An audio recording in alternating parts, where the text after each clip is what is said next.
আসসালামু আলাইকুম। আজকে আমি আপনাদের সাথে কথা বলবো দস্তা বা জিঙ্ক সারের অভাবজনিত লক্ষণগুলো নিয়ে।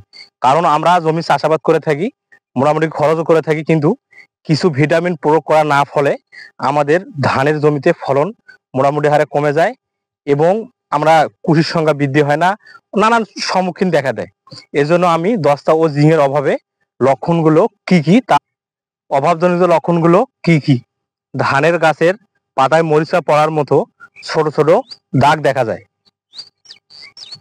তার আকার তুলনামূলকভাবে ছোট হয়ে যায় এবং পাতার কিনারাগুলো কুঁচকে মুচড়ে যায়। ধান গাছের বৃদ্ধি কম হয়ে যায় এবং ধান মোটামুটি হারে দেরিতে পরিপক্কতা হয়। স্বাভাবিক সময় যে পাকবে তা না পেকে অনেক দেরিতে পরিপক্ক হয়, তা কিন্তু আমরা এই জিঙ্কের অভাবে দেখতে পাই। ধানের কুশির সংখ্যা মোটামুটি হারে কম হয় এবং ধানের ফলন মোটামুটি হারে হ্রাস পায় এবং যে জমিতে সারা বছর পানি জমে থাকে সেই জমিতে জিঙ্কের অভাব মোটামুটি হারে সবসময় দেখা দেয়।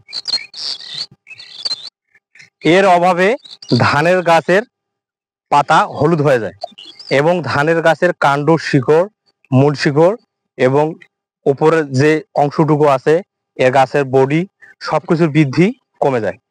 অর্থাৎ আমরা বুঝতে পারলাম যে জিঙ্ক এর ব্যবহারে অভাবজনিত লক্ষণগুলো কি কি।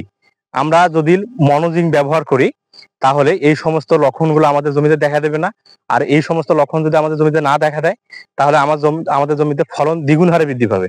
এই জন্য আমরা সবসময় ডিজিটাল যুগে ডিজিটাল পদ্ধতিতে আমরা চাষাবাদ করব, তাহলে আমরা জমিতে দ্বিগুণ হারে ফসল তুলতে পারবো।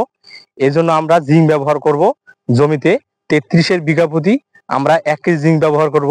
কিন্তু এর মধ্যে কথা হচ্ছে জিঙ্ক শুধু ব্যবহার করলে হবে না, জিঙ্ক মানসম্পন্ন হতে হবে এবং জিঙ্কটি হতে হবে মনোজিঙ্ক, মনো হ্যাপ্টাহাইডেক্স হতে হবে। যে কোনো কোম্পানির ভালো একটি জিঙ্ক নেবেন, তা হবে মনো হাইডেক্স। মনোজিঙ্ক ছাড়া কোনোভাবে ব্যবহার করা যাবে না, কারণ মনোজিঙ্ক ছাড়া এর রেজাল্ট মোটামুটি হারে আসবে না।